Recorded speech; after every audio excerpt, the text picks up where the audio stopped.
Hey everyone, Charlie here. So with FUD coming out left and right from all kinds of people, mainly on YouTube, mainly newer YouTubers, I thought of a way to hopefully dispel that once and for all using a simple method, using simple psychology. My background is in psychology, and this is a relevant moment to bring that in and show you how it is actually affecting our situation right now.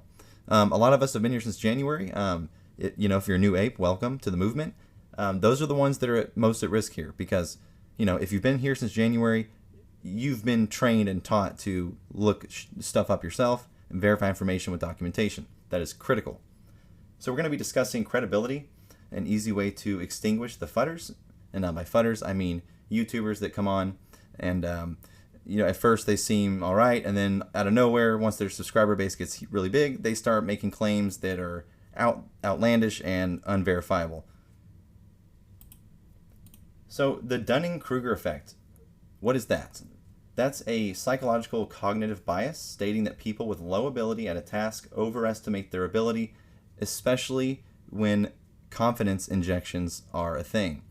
So a natural curve in a psychological learning experience would be to have a more linear line here.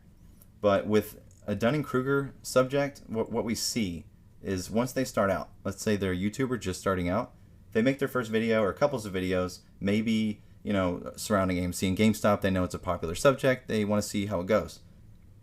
Those videos take off, and so does their confidence levels. So as they get more views and compile more subscribers, their confidence is going to increase alongside with that. And as your confidence skyrockets, comes the need for more and more experience. And when that doesn't happen, you eventually hit a point where you start saying things that can't be verified or that have not been verified, because to keep those confidence levels going, you need more things to talk about. So that's why we see a lot of people all of a sudden running their mouth without any documentation. That is dangerous. So those of us that have been here through January, we progressed more naturally and we end up in the same spot, but yet we're way ahead of the people we're taking advice from.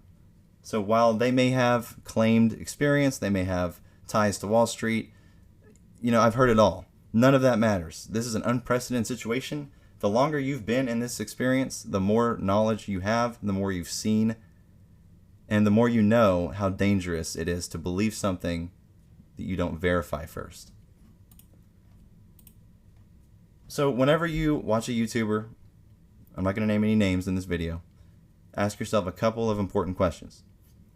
Are they using their personality, their experience, or their personal situation as leverage?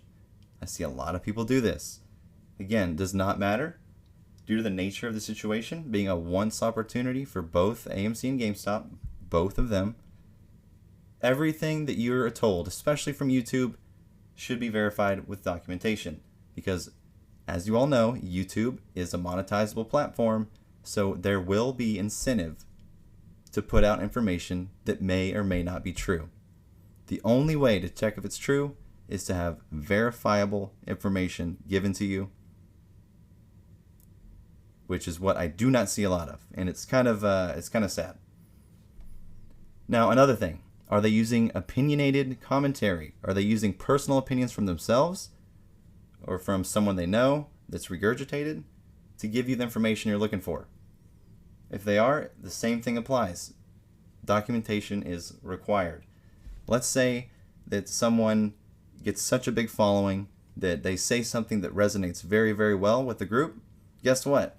If that happens to be untrue, now it's going to be 10 times harder to convince that group otherwise. So it's just a bad situation to get in if we're taking all of this information from people, especially